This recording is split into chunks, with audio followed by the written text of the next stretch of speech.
Good morning, ladies and gentlemen, as I fall off the stage. Just as I'm doing, please turn off your Blackberries and phones. This is going to be taped not just for our website, but also for National Public Radio, and there would be interference. It's wonderful to see all of you on our last morning. Sometimes we save the best things for last, and we have done that this time. It is my great pleasure to introduce Bill McKibben. I think probably many of you are already familiar with Bill. He is the co-founder of 350.org, which in 2009, I think, wasn't it, Bill? You're around the corner. Organized more than 5,000 simultaneous demonstrations in, I think, 181 countries. And CNN called this the most widespread day of political action in the planet's history. In my mind, he is perhaps the planet's greatest environmental journalist. He's a passionate and prescient and brilliant writer. I think it would be fair to call him the environmental conscience of a generation, or perhaps more than one generation. His book, which I remember reading vividly, The End of Nature, in 1989, was really the first book written for a broad general audience which addressed the problems and challenges and potential crisis of global warming. Since then, Bill has written more than a dozen books, countless articles, and every one of them is important and, as I said, passionate, fact-based, and important. He is a scholar in writing in residence at Middlebury College, as is his wife, whom some of you met earlier this week, Sue Halpern, who's been a friend of mine for many, many years. It's great to have both of them here, although because of their children's schedule, they never overlapped here in Aspen. But as I said, he is a remarkable figure, and we're very lucky to have him, and it's my pleasure to bring up Bill McKibben.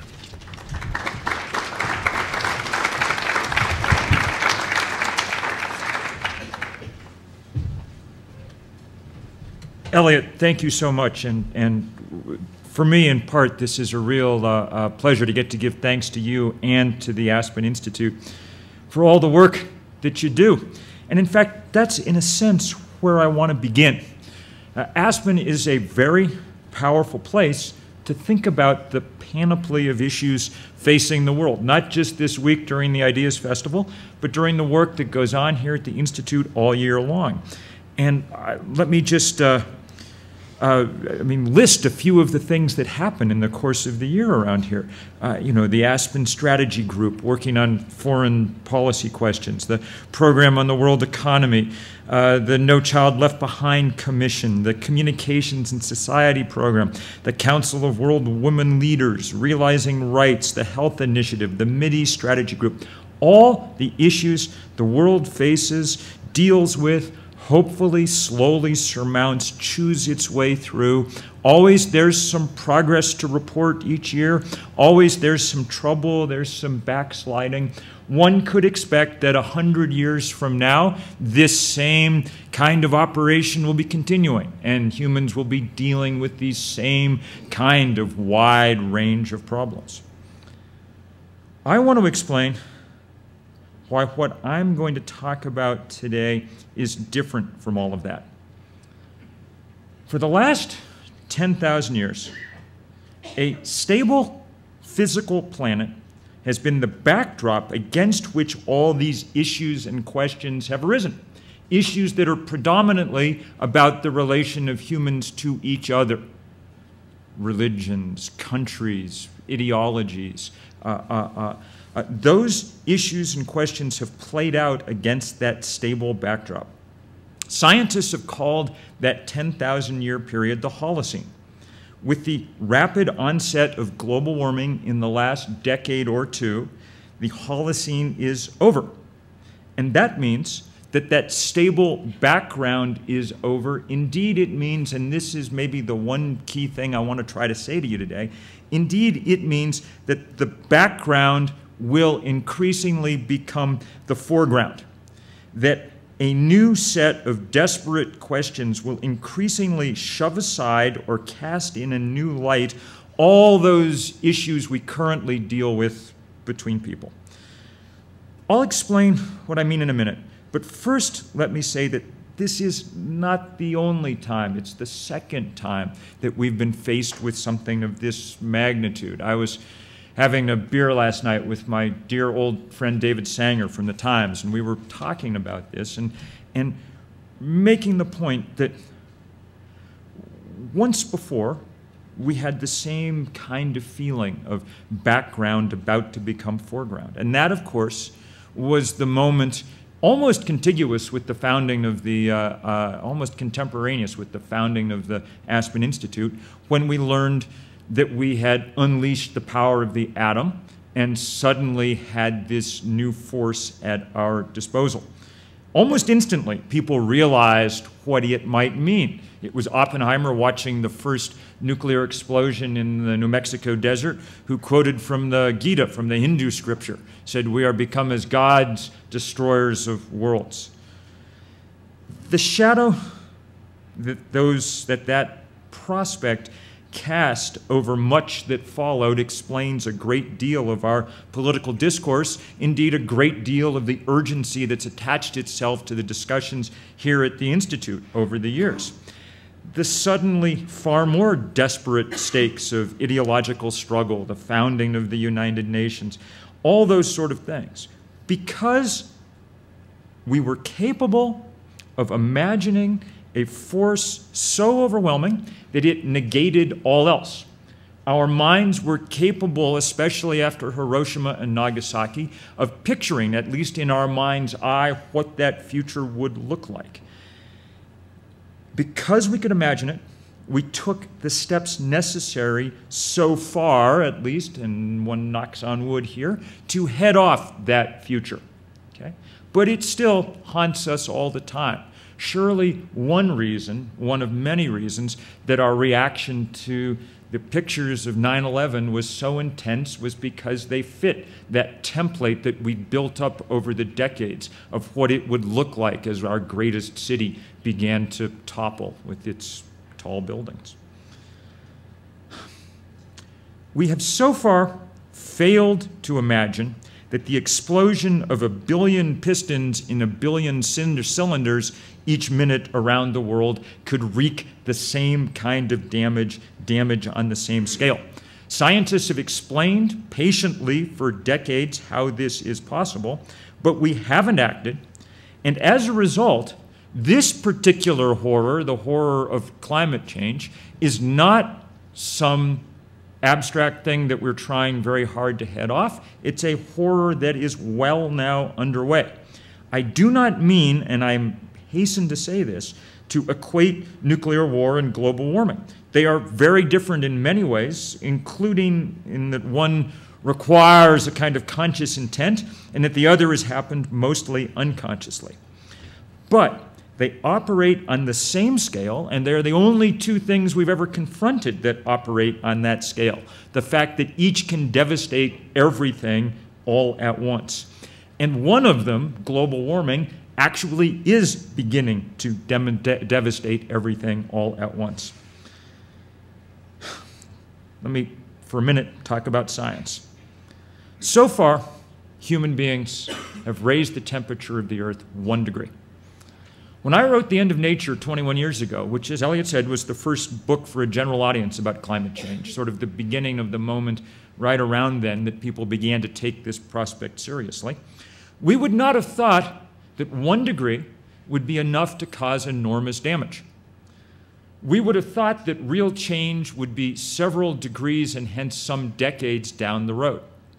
But it turns out, and this has been the scientific story of the last 20 years, that we were quite wrong about that the planet was more finely balanced than we understood, and that 1 degree has been enough to cause very large-scale change already.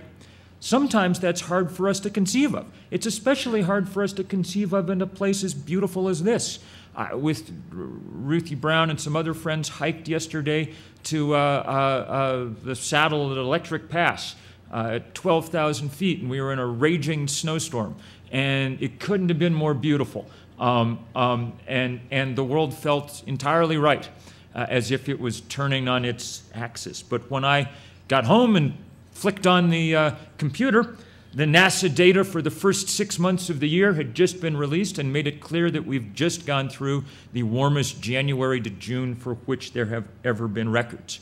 That change, that 1 degree, about 2 watts per square meter of the Earth's surface of extra energy, has been enough to trigger very large-scale changes. Let me describe just a few of them very briefly. 1, everything frozen on the face of the Earth is melting, and melting rapidly. At the moment, the Arctic is melting more quickly even than in the summer of 2007, which set the record so far for most rapid melt that we've seen. There's about 40% less ice cover in the Arctic than there was when those pictures came back from the first Apollo missions in the mid-1960s. That picture in our mind's eye of the Earth viewed from outer space is now woefully out of date. The Earth's oceans, this would be the second point, the Earth's oceans, long our metaphor for vastness, and frankly, 20 years ago considered impervious, at least in their chemistry, to anything humans can do, are changing very rapidly.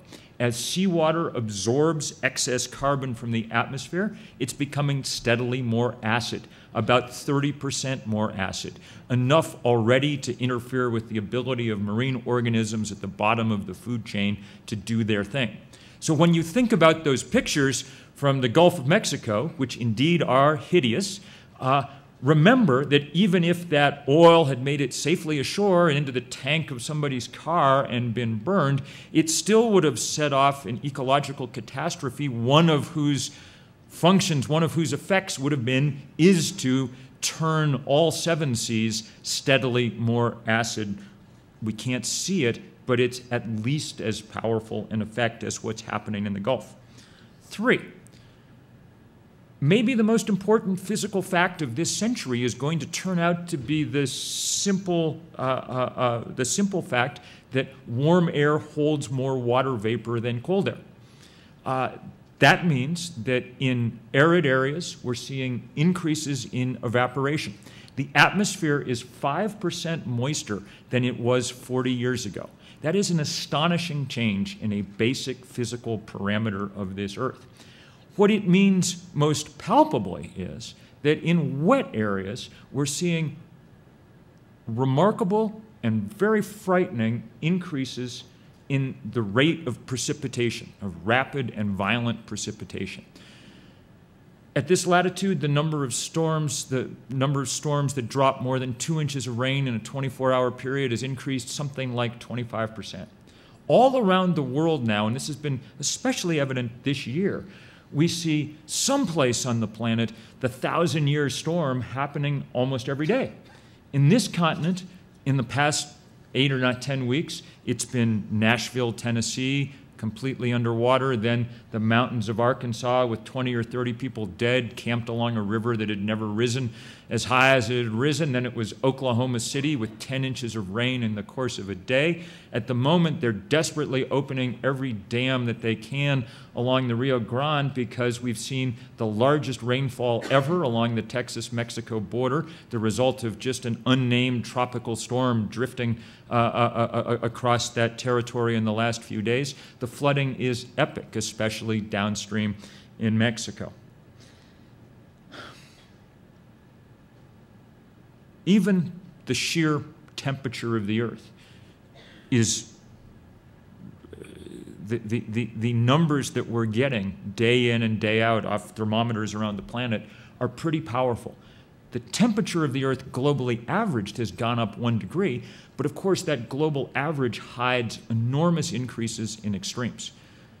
7 countries in the last 6 weeks have set new all-time temperature records, and that march continues on apace. We've raised the temperature of the planet 1 degree, and that's been enough to do the things that I just described. There's another degree of temperature increase almost certainly coming. already in the pipeline from carbon we've emitted so far. Okay? We're not going to stop global warming. The question is whether we'll stop it short of absolute civilization scale challenge. Because the climatologists have made it very clear that what we can expect in the course of this century goes well beyond that 2 degrees to which we're already committed. The by no means worst case scenario, the absolute mainstream consensus guess is that we are looking at about 5 degrees of warming in the course of the century unless we make, with extreme rapidity, far more rapidly than our political and economic systems wish to make it, the transition from fossil energy to something else. Think about how this kind of change affects and overwhelms all those other issues that we face that I described at the beginning of this talk. Think about things like poverty and hunger, one of the core concerns of work here at the Aspen Institute. It's very clear now that one of the biggest shifts that will happen as we warm the planet and change its hydrological behavior is that the ability to grow food in the quantities to which we're accustomed will falter. Rosamund Naylor at Stanford and her partner, whose name I'm now forgetting, at the University of Washington, produced a study recently that I described in my most recent book that talks about merely the effect of the projected temperatures on the ability of our major cereal crops, wheat, corn, rice, to yield grain. And what they find is that we can expect, even before you factor in questions about water and things, something like a 30 or 40% reduction in yields, okay? Those kind of numbers will make it impossible to, as you can immediately imagine, to even begin to talk seriously about things like poverty reduction. We'll be in an ongoing emergency no matter what we're doing. Think about war and security, another of the key issues that this institute has dealt with over the years. By every estimate, the number of refugees that we can expect as climate changes in the course of this century dwarf the number of refugees that we managed to produce in the bloody century that we just came through. This time, not so much directly from political upheaval, although that political upheaval will surely follow. And you don't have to look very hard to figure out where it's going to be. India has just finished building a 2,500-mile-long wall on the, in sections, looks not unlike the wall along the West Bank and between it and Bangladesh, because it's very clear what's going to happen as the Bay of Bengal rises and the glaciers at the head of the Ganges and the Brahmaputra dwindle. The ability of a country like Bangladesh to feed itself will disappear, and the rush for people to get someplace where they have some hope will be unstoppable. Almost any of the places that we think about now as conflict zones fall into this same category. We'll hear later today from the Israeli ambassador, and it'll be a long description back and forth of the ever ongoing dispute and conflict in the Middle East. But the computer projections are that, say, the virgin flow of the Jordan will be reduced something like 70% as this century goes on, okay? If you think things are tough there now, imagine what happens under that kind of scenario. We talk about Pakistan routinely as the greatest flashpoint on the earth right now, the most destabilized, nuclear-armed, difficult country that there is, so on and so forth. Well, that may well be true. I'm not a great expert on that. What I am cognizant of is what the other pressures on that place are. We were talking with the young people who are our 350.org organizers in Pakistan a couple of weeks ago on the phone. People in Pakistan don't normally complain about the heat. There's not much percentage in it because it's often hot, okay? But they were talking about it that day. Sort of in passing, as we were doing other work, they said, you know, it's very hot here today. In fact, we've just set the all-time Asia temperature record here in Pakistan today. It reached 129 degrees, okay? It's never been hotter than that any place in Asia. If you think that there is trouble now in Pakistan, imagine how it plays out as that becomes the new norm. Think about public health, one of the topics addressed here so many times, both this week and over the years. We're trying to make advances. We're trying to meet these Millennium Development Goals. We're trying to do what we can, but increasingly we're running backwards. The incidence of dengue fever, mosquito-borne disease, is up about 200% across Asia and South America in the course of the last decade. There's no great mystery as to why. The mosquito that spreads it, Aedes aegypti, quite likes the warmer and wetter world that we are steadily building for it. And hence its range is expanding, and with it, the endemic nature of the disease. I have particular interest in dengue because one time, 5 or 6 years ago in Bangladesh, when they were having their first big outbreak, I was spending a lot of time in the slums, and so I managed to get bit by the wrong mosquito and came down with it. And I saw how the public health system tried to respond in a kind of emergency fashion to keep people alive. The cost, I just saw the figures for Malaysia, the cost of keeping dealing with one dengue patient is equal to the health budget allotted for about 8 people around the country for the whole year.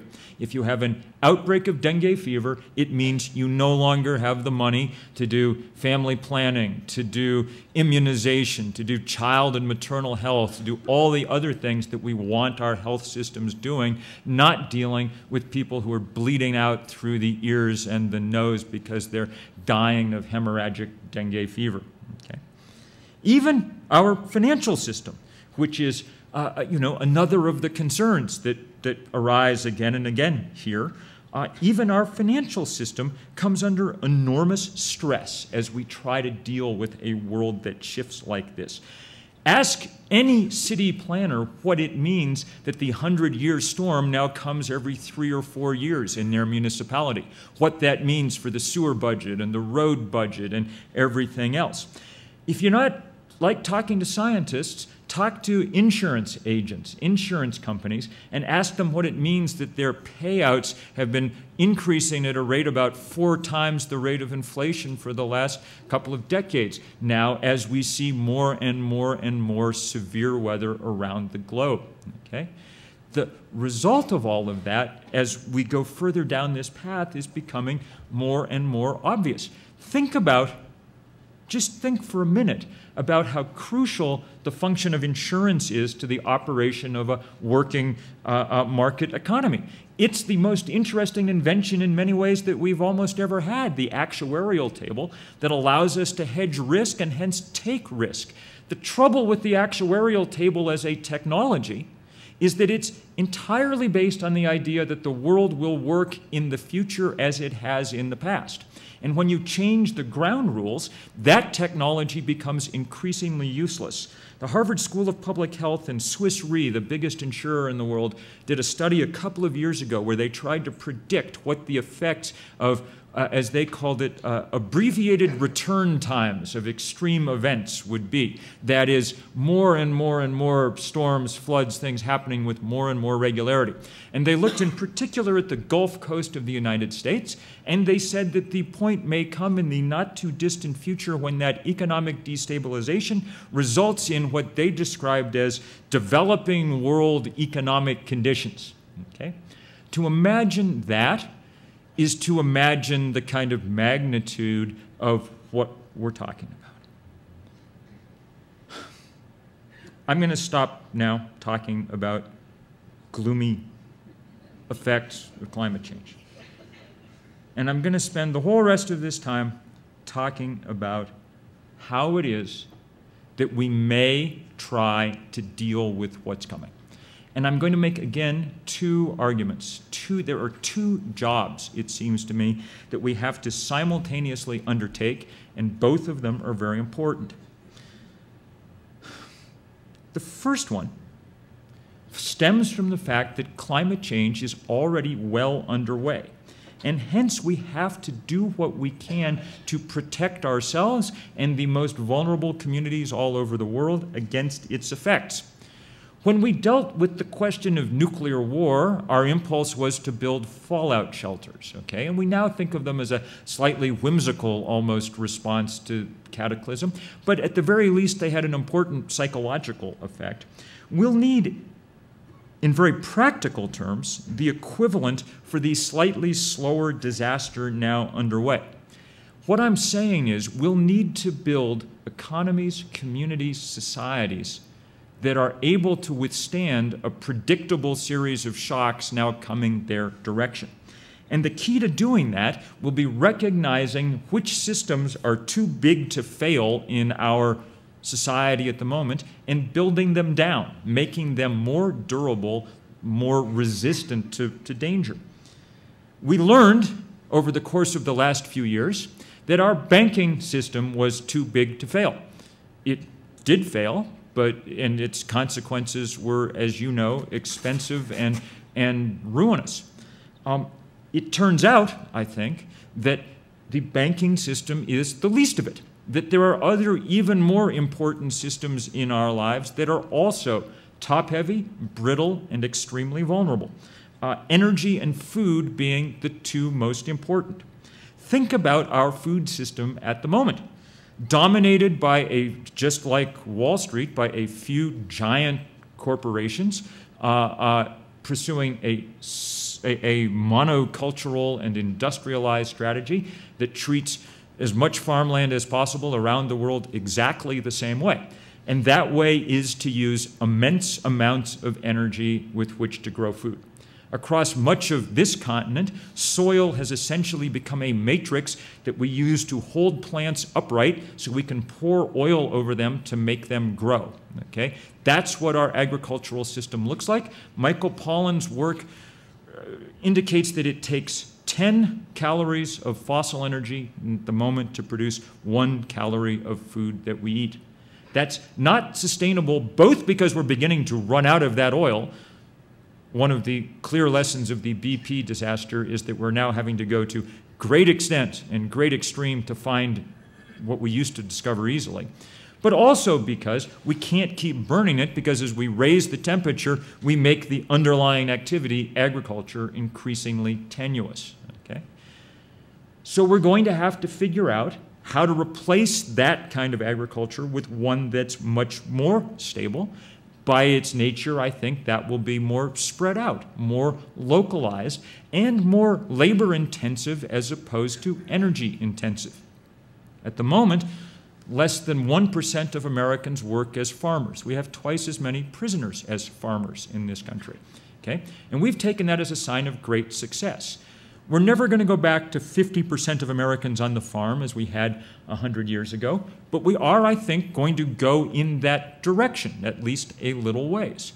And it'll be very good news as we see that happening. In fact, we already see it happening. For the last 10 years, the fastest growing part of the American food economy has been local farmers markets whose sales are growing rapidly each year.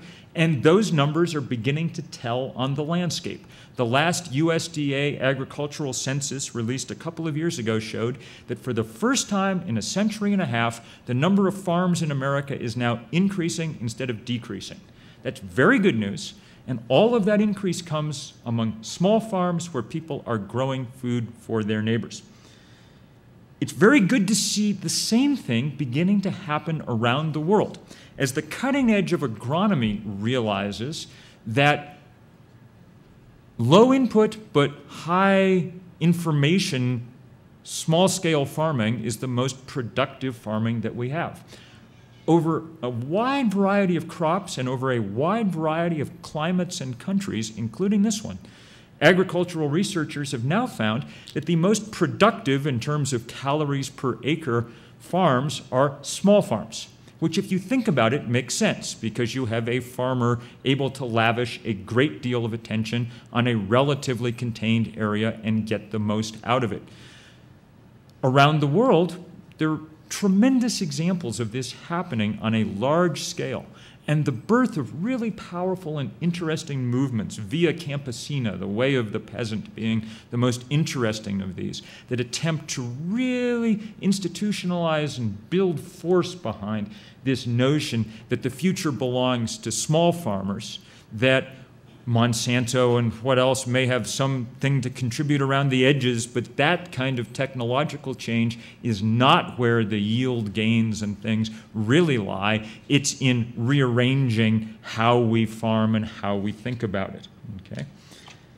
The same thing with energy. The most interesting work and the most interesting thinkers in the energy field are busy now talking about what they call distributed generation, as opposed to the very concentrated and centralized generation that we've had in the past. I was in China recently and spent a day with the chairman of Hemin Solar, a man named Huang Ming, the guy who has put more solar thermal panels, solar hot water panels on the roof than anybody in the world. 60 million Chinese homes and 250 million Chinese people get their hot water from the sunlight that falls on their roofs. That's very good news.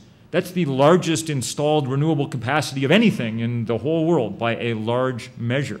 And it's affordable, and it should be on every house in this country and around the world. We're doing our best to kind of help spur that a little bit. On Friday at 3:50, we launched a little campaign to get every world leader in the planet to install in October in our next big global rally to install solar panels on the roofs of their official residences.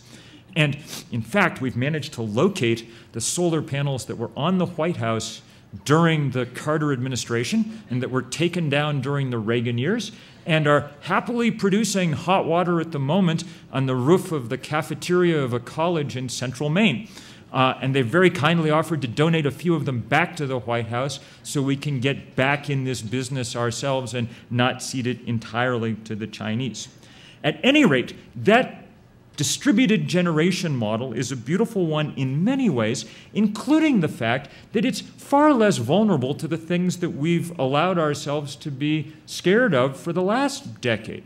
It is possible, for instance, that a terrorist could take an interest in these solar panels on the roof of my house in Vermont, and he could lean a ladder against the wall and climb to the roof and bash them with the hammer, and if he did, I would have a problem. But really nobody else would have a problem. I mean, there'd be a tiny loss to the grid because we're tied into the grid. We're a small utility on a sunny day, but it would be minuscule.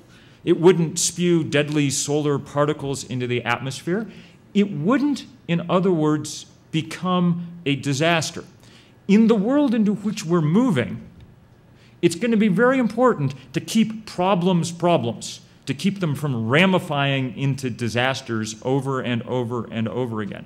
And spreading out like that is one of the logical ways in which to make that happen. I think that this is the almost inevitable consequence of the logic of the world that we need to move into. Fossil fuel, the world from which we're coming, fossil fuel was magic stuff. It was concentrated in a few places. It was incredibly energy dense and rich in BTUs. It was easy to transport, and hence the logic that went with it led to a kind of centralization. It made great sense to have a few huge coal-fired power plants from which we all drew. The sun and the wind are different. They're everywhere, but nowhere are they so concentrated as coal and oil have been. And so it makes great sense, almost necessity, to spread out our ways of harvesting them, to be diffuse and dispersed and distributed in the world that we're going into. Bottom line, I think it's possible to at least imagine coping with some of the shocks that we see coming in this world that's warming up. But that leads to the second job, equally important and quite different, that we need to immediately undertake. Beyond preparing ourselves and our communities and our nations for these rise in difficult and extreme events, we need to keep the temperature of the planet low enough that those don't become entirely overwhelming. We need, in other words, a global scale political drive to make sure that we make this transition from fossil fuel with incredible rapidity, that we limit the degree that the temperature rises to 2 degrees, if we can, and not let it get anywhere near 5 degrees. Because, and I'll just say this in the most shorthand way that I can think of, because even if you're the best organic grower in the world, with the most beautiful organic farm and your farmer's market and whatever else, if it rains for 30 days in a row, or if it never rains for 30 days, it doesn't matter how good you are, you're still not going to grow anything. The world, if we allow it to destabilize to the degree that scientists tell us is the inevitable result of continuing with our current path, will not be dealable with under any circumstances. So, we have to also do the political task of wrenching the world off carbon. Most likely, that means the political task of figuring out how to attach a very hefty price to carbon right away so that it pays for the damage that it does in the atmosphere, and so that we are sent signals in every action of every daily life in every place on the planet to use a lot less of it right now.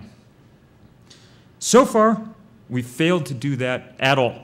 The 20 years that we've known about global warming have seen a bipartisan and indeed an international effort to accomplish nothing, and it has succeeded admirably, okay? And there are, I think, 3 reasons for that. One of them is inertia. We're very used to the fossil-fueled world in which we live.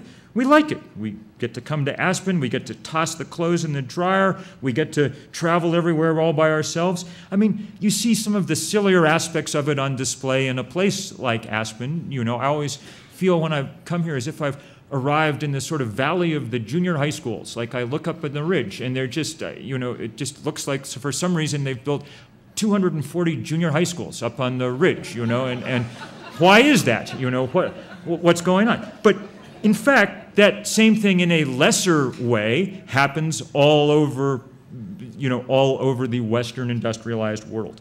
We like it. We're used to it. Our politicians understand how used to it we are and are reluctant to interfere with that, hence the strong inertia against change at the speed that the science requires. That's reason 1. Reason 2, not to be overlooked and not to be underplayed. The very powerful role of vested interest in making sure that we do not change. Let's be very clear about the business model that's being protected by the fossil fuel industry. That business model is to use the atmosphere as an open sewer for the effluent of their product. That's what's made people rich. In fact, richer than any other industry that humans have ever come up with. That's fossil fuel, the most profitable thing we've ever done. ExxonMobil made more money last year than any company in the history of money, okay? That is an enormously powerful business model to defend, and the resources with which to defend it. And they are doing it with enormous success. I was amused to find in my gift bag when I arrived here a gift from Shell Oil, a gift of a pedometer, which I was to strap to my belt, I guess, and measure the number of steps that I walked each day, with the idea, I suppose, that if I would only walk more of them, somehow our situation would improve, which I suppose sort of it would, but on some other level it's risible, you know, when you consider that Shell and its confreres have spent the last 20 years pouring immense amounts of money into the lobbies necessary to make sure that no action was taken, to delay for another 10 or 20 or 30 crucial years the action that every sentient person knows we must eventually take. But in order to make their current set of investments pay off or whatever, they have lobbied hard and effectively to make sure that nothing changes. The third reason, equally as important and in some ways the most difficult of all for inaction, is the great global divide between rich and poor. That has always been a sin, and now it is a distinct practical impediment to action of any kind. It's a divide, in essence, between those who have already had their chance to get the cheap, abundant energy magic that we have all in our economy reaped the benefit of, and those who yet have not yet had that chance and anticipate and look forward to it. That gulf stymies international progress. The easiest way for China and India and everybody else to pursue our path would be to burn the coal that they have in abundance. Okay? But if they do, then there is no way of dealing with the climate problem that we face. Hence, we are in one of these situations where that circle can only be squared by the act of figuring out how we're going to share some of the wealth that we built up in 2 centuries of using that coal and oil and filling the atmosphere with its byproducts. Sharing the technology, sharing some of the wealth that we got. All of which is incredibly easily demagogued in our political culture and is very, very hard to do. It's one of the reasons that Copenhagen came apart, because we couldn't even begin to figure out how we were going to square that circle in real ways. Those 3 problems may be insurmountable. I remember 20 years ago when I was starting down this path and when there were almost no experts on this subject at all. But there was one lonely guy at the Kennedy School at Harvard who'd been trying to kind of think out some of the policy implications. And he looked up at me once when we were talking, and he said, you know, the more I think about it, the more I think this just may be the public policy problem from hell, that there just are too many cross-country interests, and we just may never be able to solve it. And it's possible that that is true. Entirely possible that that is true. On the other hand, 20 years ago, we didn't sense that we had some of the technological chance that we now understand we do. Wind and sun have gone from being marginal things to being very possible things. Wind is the fastest growing source of electric generation around the world, albeit from a very small base. Increasingly, it's become clear that what we lack is less the technology than the political will to make it happen. That that's the resource that we really most desperately need. And what I'm going to say for the next few minutes is my take on that problem and on our, I think, only chance of really overcoming those 3 obstacles that prevent us from change. Our only chance, I think, is by building a political movement that will put real and effective and sustained pressure on this system to demand that it change. Simply summoning expert and elite opinion in this case is not enough. For 20 years, we have operated on the assumption that if we kept repeating that we faced the greatest problem the world had ever faced, our political system would eventually take cognizance of it and do something about it. It turns out that that is a naive point of view. Power responds to power, and if we cannot build a political movement strong enough to at least push this issue hard onto the agenda, we won't get where we need to go in anything like the time that we have. So now we better try to actually build that movement. And I want to say that I think it's possible to do it. I'm going to tell you now just a few stories as I close out here about the work I've been engaged in for the last few years. And as I tell these stories, the main thing I want you to understand is how unlikely it is that I'm telling them to you. Because this is not my background. It's not what I'm good at. I'm a writer, not an organizer, you know. I spent my life writing. But at some point, I began to figure out that we needed a movement and that it wasn't happening. So I better try with my friends to figure out if we could do it. And with the most amateur, jury-rigged kind of resource-poor way, we went to work. 350.org was born in January of 2008 when Jim Hansen, our greatest climatologist, and his team at NASA produced a paper that finally put a number on our peril, that finally said we now know from looking at real-time observation of events like Arctic ice melt and from looking at reams of paleoclimate data, the great glacial cores and things we've assembled now, we now know where the danger line is. And that line is at 350 parts per million carbon dioxide. Okay? In fact, they said, In the abstract of that first paper, now corroborated by many papers, they said, any value for carbon in the atmosphere greater than 350 parts per million is not compatible with the planet on which civilization developed and to which life on Earth is adapted. Okay?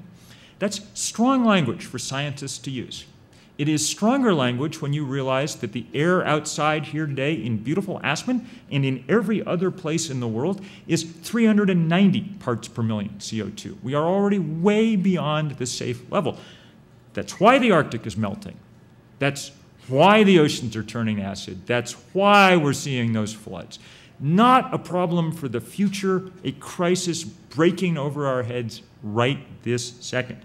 So that was a scary paper. The most important number in the world revealed, and a number much tougher than any of us had hoped we would see. It was also, for our purposes, a useful paper, because with that number, we had the organizing tool that we needed to try and do, for one of the very few times people have tried to do it, global scale organizing. The reasons that people don't try to organize movements around the world are many, but maybe chief among them is the insistence, the stubborn insistence of people all over the planet on speaking their own languages. Okay? This makes it inordinately difficult to organize movements that work easily across borders. The good thing about Arabic numerals is that they translate. 350 means the same thing in Colorado and in Cancun and in any other place that begins with a C. I mean, it is, you know, these numbers were our entree into I mean, it wasn't an obvious entree because you don't normally pick a wonky scientific data point as the thing around which to organize, okay? But it did convey the urgency of the situation, and it did allow us to try to work globally. That was the only advantage we had when we began. Our initial core crew at 350.org was me, middle-aged writer, and 7 kids who had gotten out of Middlebury the year before. Okay? 7 is a good number, however, because there are 7 continents. Each one of them took a continent. The guy who took the Antarctic also got the internet, because it's its own sort of continent, you know, and off we set to organize, which in our case meant finding people like ourselves around the world. People who are interested in any number of things. I'm going to try to show this little video now if we can. Let's see.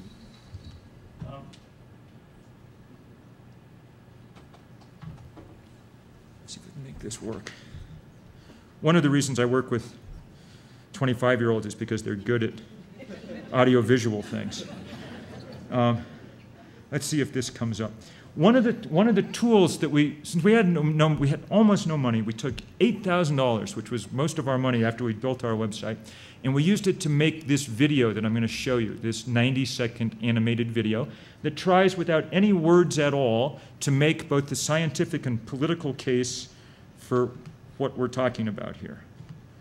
Let's see if it'll play.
that was as close to a recruiting tool as we kind of had to work with. We spent $8,000 on it. We put it up on YouTube, where it's now been viewed several gazillion times, you know. In fact, someone just told me that it had been nominated for something called a Webby, which I didn't even know existed, but apparently is a good thing. And but that was one of the tools. Mostly we just spread out around the world, looking for people like ourselves. They were mostly young people, people who were interested. Most of the world people don't really identify as environmentalists. They were interested in agriculture and sustainability and public health and women's rights and peace and justice and all the things that are deeply called into question by this deteriorating physical stability of the planet. As I say, amateur and jury-rigged. We picked October 24th of last year as the day when we would first kind of try to make this number known around the world. We figured we needed to push it as visibly as we could into the public sphere, since we didn't have money for ad campaigns and things. What we said was we want everyone around the world to do their thing on this same day, and we helped where we could get things to go. And we knew we'd worked hard, but we didn't know, frankly, how it would come out. The 8 of us gathered in Lower Manhattan in a borrowed couple of dingy offices about a week before to wait for the results to come in. We were doing all the last minute work, putting out press releases, but basically we're waiting to see what would happen. And what happened was beautiful. We got the first sense of how beautiful it would be in the middle of the week on October 22nd. We got a call, and I'm going to try to show this PowerPoint now if I can. We got a call from 2 sisters in Addis Ababa. We'd done these training camps around the world for young people, young organizers, including one in Africa, in Johannesburg, for kids from all across Africa. And they'd come and then they'd gone back home to do their work. They were fantastic born organizers. But we hadn't heard from them because the internet doesn't really work in Africa all that well. You can't just Skype people all the time, and that's what we were doing. We got a call that Wednesday from Lily, age 18, in Addis Ababa in Ethiopia. Just, I'm really sorry. We couldn't do our demonstration on Saturday. The government won't let us. The government's not always so nice in Ethiopia. They wouldn't let us do it. So we're doing it today to sort of get ahead of them so they can't tell us not to. And we're really sorry because we know we're not supposed to be doing it today, and we don't want to jump the gun, and we don't want to spoil it for everybody, but we didn't really have any choice, and we're really sorry. And we have 15,000 people out in the street right now in Addis Ababa. We were like, okay, don't worry about it. You've done good. And it took us a little while because since the computer wasn't working, to get a picture, but quickly we did, and we were able to show it to CNN and whatever, and begin to make the point that this was going to work. And after that, they just started to roll in, you know, with incredible speed. A couple hours later, we got this picture from American troops in Afghanistan. They'd made a 350 with sandbags, and they sent us a note saying, "We're parking our Humvee for the weekend," you know. Before the weekend was out, there had been 5,200 demonstrations in 181 countries.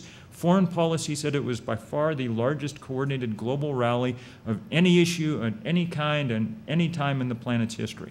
And the pictures, we have about 25,000 pictures in the Flickr account from this, because we told everybody we needed pictures to sort of spread the word.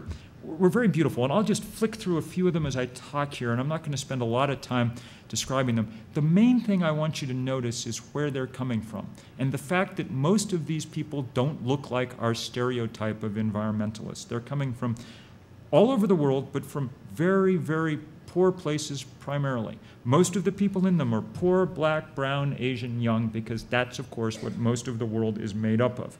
And they were arriving from places we'd never heard of and from places we'd done lots of organizing. There were 300 big demonstrations across India. Some places we didn't know where they were. We just loved the pictures.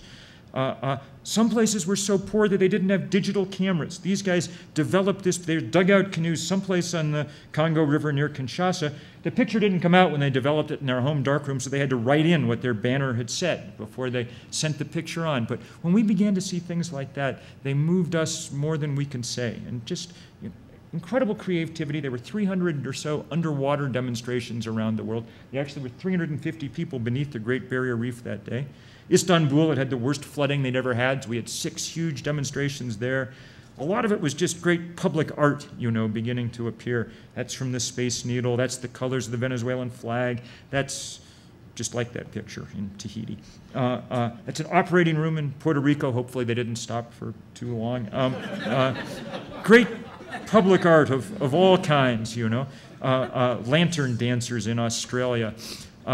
Incredible involvement of religious communities around the world for the first time. That's the head of the South African Muslim community on the left, indigenous traditions in the middle. That's Desmond Tutu's successor as Anglican Archbishop in the scarlet behind. Amazing involvement from religious, there's a Pentecostal school in Ghana. Wheaton College is where Billy Graham went to school. It's the most important evangelical liberal arts college in the country. They wouldn't have had an environmental demonstration there even a couple of years ago, you know, but engaged.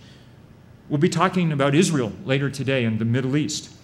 I'd been in Bethlehem organizing. There was no way to get people across all the various borders and boundaries, but they wanted to work together. The Dead Sea is shrinking fast.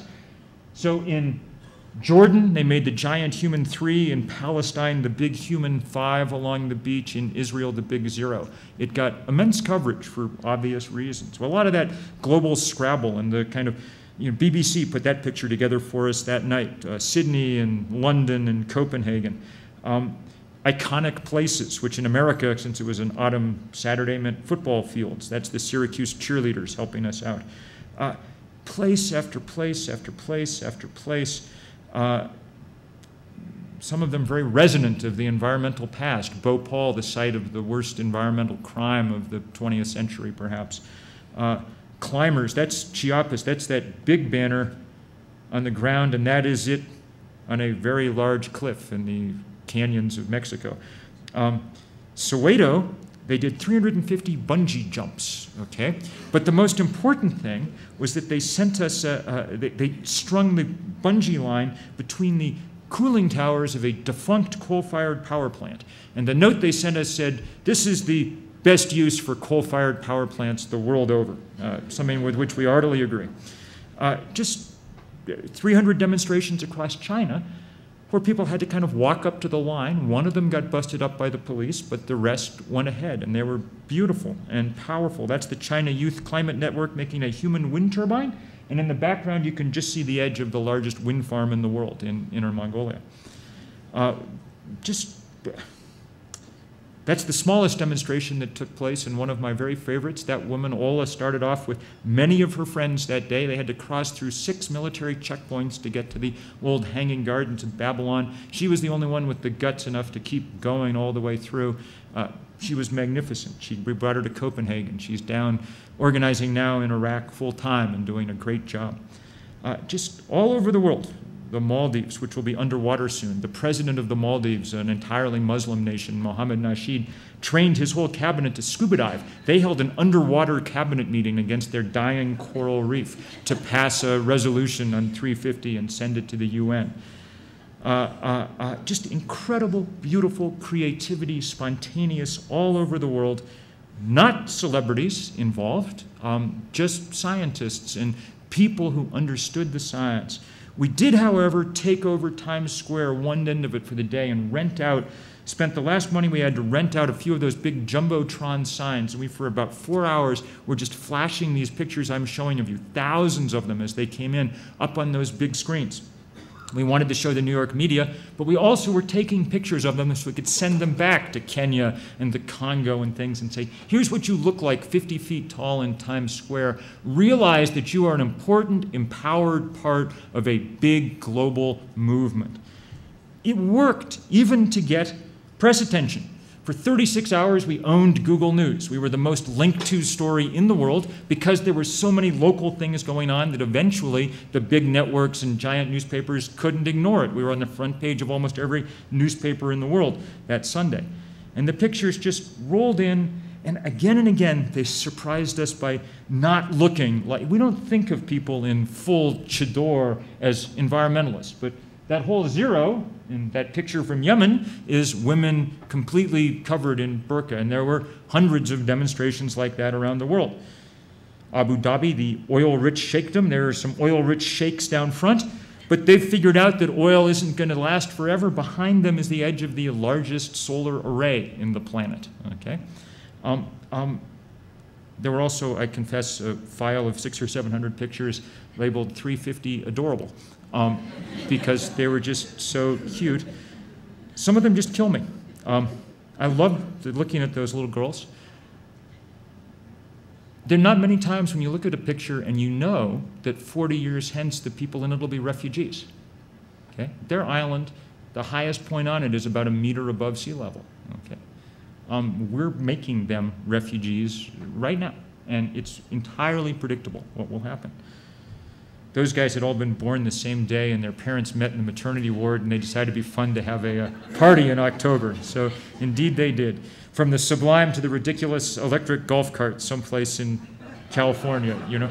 But just picture after picture like this from all over the world. That's an orphanage in Indonesia. That's a dirt poor slum someplace in Mombasa. So poor there wasn't even any really trash to collect, hardly, for their day's effort, you know. Bangladesh, I won't show any more pictures. You can't stop work for a day if you're making 40 cents a day, but you can stop at your, Bangladesh makes most of the world's t-shirts. You can stop at your loom for a few minutes anyway and show that you understand what the future of your kids' lives is about. And in fact, they made their own t-shirts too, as you can see there in the corner to go with it. That's my crew delivering pictures like this to the UN. A few days later. I wish I could tell you that this had all worked perfectly.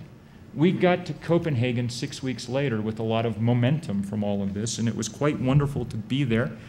That number was everywhere. Literally, people had scrawled graffiti all across the city. We had the huge church service in the middle of that week where the Archbishop of Canterbury and Archbishop Tutu came to preach the sermon, and at the end they rang the great cathedral bell 350 times, and then thousands of churches across Christendom did the same thing. It was very moving, the whole thing, and we got 117 nations to sign on to this 350 target.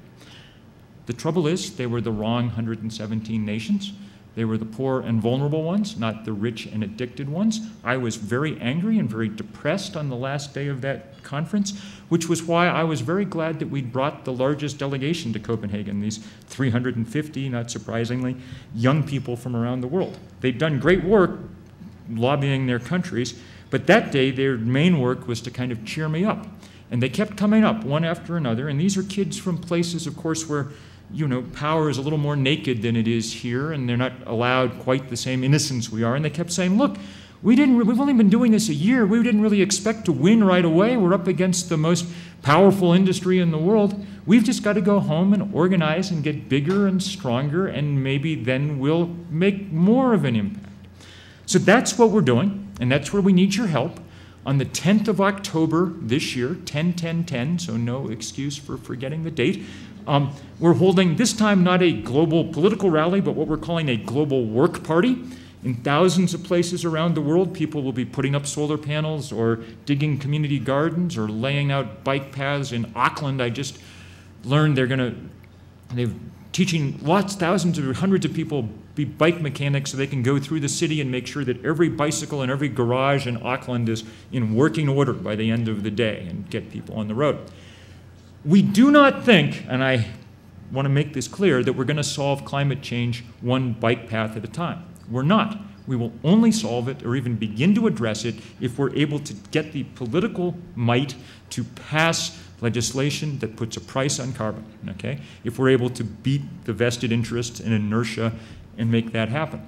So the goal of this day is, in fact, to send a sharp political message, and that message to our leaders will be, we're getting to work, what about you? If I can climb up on the roof of the school and hammer in a solar panel, I damn well expect you to climb to the floor of the Senate and hammer out some legislation. Finally, now, okay? And if we can get that kind of message across, then we will have done something useful, and we will continue that work in the weeks and months, and I'm afraid the years ahead. All I want to end by saying is that those pictures you saw, those people, poor and black and brown and Asian and young, are your colleagues all over the world if you're engaged in this fight. They're completely happy and willing and eager to fight alongside you. You will bring what you can to this fight. And for some of you, it may be your bodies, and for some of you, it may be your financial ability or whatever it is. But we need you in this struggle now. Sometimes I say to people that it's the sort of like the same kind of choice that people faced at the civil rights movement 40 years ago, the same kind. But in some sense, maybe it's even larger than that, because as I began by saying, if we don't get this one right, if we don't manage to deal with it aggressively and quickly, then everything else that we deal with, we won't be able to deal with anymore. We won't be here at Aspen 50 years from now trying to figure out how to make things incrementally better. We'll just be dealing with the endless onslaught of emergencies and crises that come with a degrading physical planet. You might be wise to bet that we're not going to win. If you were a betting person, that might be the wager to make. The odds are difficult. But that is not a wager you're allowed to make. If you are a moral human being who happens to be alive at the moment when the worst thing that ever happened is happening, then the only position that you can take is to try to do what you can to change those odds some. That's the work we're engaged in. That's the work that all those people you saw in those pictures are engaged in. It's my great privilege to be their colleague and to be your colleague, and just to be able to say thank you for the work you've done and the work you will do. So thank you very much.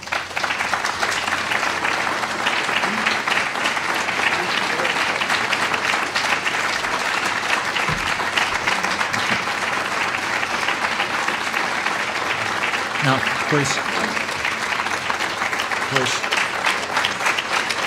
Now, I've talked on, thank you. Thank you, and I know that applause is mostly for the people who are doing this work in really hard places all over the world. I've talked on so long that I didn't leave too much time for questions, 5 minutes or so. There's microphones out there, so there's, I think so, I see someone in the back corner over there.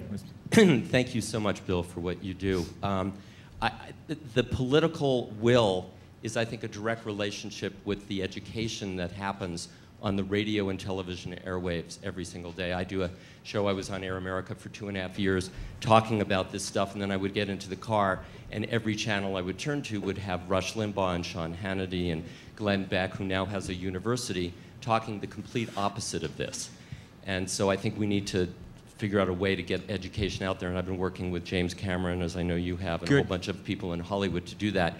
There is, according to World Watch Institute, and it's stunning that it doesn't come out more. It didn't come out in Inconvenient Truth, and I haven't heard it very many other places. According to World Watch Institute, 51% of the greenhouse gases actually come from livestock, and that almost instantly, if we ate less meat, especially cattle, we could reduce massively our impact on the environment. And James Cameron said, essentially, the way to look at it is that a cow is a car, and I'd love your opinion on that. Sure. Meat is a very interesting question. It's very clear that factory-farmed livestock is causing a big problem. You have to use an immense amount of energy to grow the food that they eat, and that we then shovel to them, and in return, they belch a lot of methane, CH4, another greenhouse gas. So don't eat factory-farmed meat. On the other hand, in the last couple of years, scientists have begun to ask a very interesting question, and one that's quite apropos here in Colorado, you know. 300 years ago on this continent, there were more ungulates than there are now. If you add up all the bison and elk and things, they belch methane too. Why weren't they causing trouble? And the answer, as far as we can tell so far, is that if you have big ungulates and you keep them moving constantly, either through the use of wolves, which is what the old method was, or by having electric fences or something that you move daily and keep them in heavy rotation through grassland, grazing, not eating corn, that the action of their hooves and that constant deposition of manure creates soils healthy enough to sequester far more carbon and methane than they produce. This would mean more expensive beef because you'd have to be paying people to move the fence. The result of that would be that we would eat less of it. We'd adopt the way that other cuisines around the world have of using meat as a kind of flavoring instead of the large honking slab culinary technique that we've favored here. And that would be all to the good in all kinds of ways, including for our health. It's a perfect example of how there are no silver bullets, maybe enough silver buckshot if we add it all up to get where we need to go, but it's going to take very real changes in many ways, and the most important of which is that price on carbon, which will start to drive some of this change automatically. Do I see other? Right in the middle there. Hey, Bill. I'm Adam Trombley, co-founder of Project Earth. And I want to thank you very much. And you. It's remarkable. And it's an incredible achievement, actually. And the situation is even graver because of what's happening in the Gulf right now. And the acidification of the ocean is even graver at this point. And people have no clue. And I really think that the political movement at this point, and I'm happy to throw anything we can from Project Earth. Thank you. Behind 350. Thank you very much. I want you to know that. Thank you very much. There is, as I said all along, it's a very jury-rigged effort, and one of the results of that is that we, never have. We don't spend what we spend astonishingly small amounts of money and things. We could spend lots more, and we could leverage lots more involvement of lots more people, and it's set up to allow that. It's a campaign. We're not trying to have an organization. We don't want to have a big headquarters someplace or anything else. We're a campaign that everybody in every organization can join in, and one of the things that was nice seeing last October and that we're seeing as we continue is that some of this bad and useless demarcation between different environmental groups is breaking down a little bit, and we're encouraging them and allowing them to cooperate in some common thing, which is really nice. And thank you very much for your work and for that offer.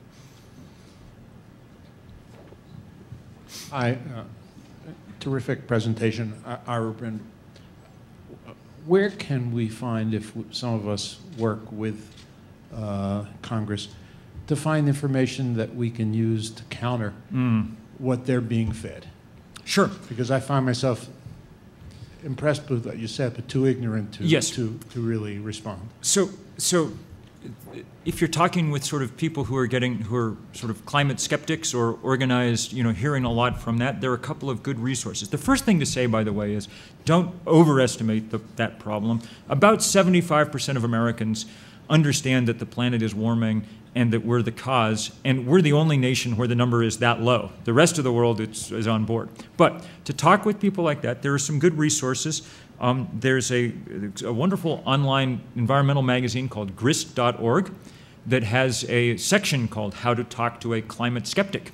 If you have an iPhone, there's actually an iPhone app whose name I'm forgetting right at the moment, but if you go to the App Store and type in climate skeptic, or you'll see it has instant answers in your hand to all the preposterous things that Glenn Beck is likely to say in the course of a day, so on and so forth. But my real advice would be, don't spend an inordinate amount of energy trying to convince the unconvincible. Most people who don't believe in this, their disbelief is rooted mostly in ideology, not science, and it's very difficult to dislodge a worldview. It's more important to find the people who do care and make them activated and loud. And for congressmen, say, there's nothing as persuasive as opening the local newspaper and seeing that there were 1,000 people doing something in their district the day before, putting up a solar panel with a big 350 next to it or whatever. That's really persuasive. Do we have time for another question? Yes. Yes, okay. Right down front here, sure. Okay. Bill Nitze, in this various bills before Congress, there's a major role that's been set aside for offsets, which are very controversial. But I'd be interested in your view on mechanisms whereby people who, at least over the next 20 years, buy automobiles or other goods and services that generate carbon or other greenhouse gases, have a mechanism to invest in projects like the projects you're promoting around the world that change the situation. I think this has tremendous potential power, despite the controversies around it, and I'd be interested in your Sure. view. So the question is about these sort of voluntary offsets that people have bought or things. So there's a couple of problems with them are clear. One, a lot of them have been a lot of fraud and scams and things, and the other is that they could function as the kind of equivalent of indulgences in the medieval church to allow you not to worry about the fact that you're doing. That said, since we're all consuming things, I mean, look, I think about this some because I have the largest carbon footprint of anybody I know. I was home 70 days last year. I was on the road the rest of the time. So I can't ameliorate that. I'm burning immense amounts of fuel, but I make sure that I offset, in fact, triple offset the plane trips I take and things. Easy to do. There's a dozen calculators or things on the globe. A couple of my former students at Middlebury developed, when they got out of school, this credit card that's now being marketed by Bank of America or something. It's called Brighter Planet. And it gives you carbon offsets instead of frequent flyer miles or whatever when you buy something, all right? So I don't know whether the carbon offsets help. The biggest help may be that you don't get the frequent flyer miles, okay, and get tempted to go off to someplace else just spontaneously. The bottom line is that these are good things to do, but we should never confuse them with the fact that the only thing that's going to get change on the scale we need in the time that we have is political action, and that political action will only grow out of the movements that we can build. And so it's very important to spend some energy in your own home and your own life, and very important to spend some energy and time in your community. I spent the last couple of days here in Aspen, not here at the Ideas Festival, but in the local community, working with people who are doing great stuff on renewable energy, CORE, and on wilderness and nature education, the ACES, and things like that. And that stuff's really important. And in fact, 80% of people's energy should go there, but save 20% of it for this national and international work that has to be done. Because if we can't make it happen, then all the rest is going to be token effort. We need it to be much, much more than that. Thank you all enormously.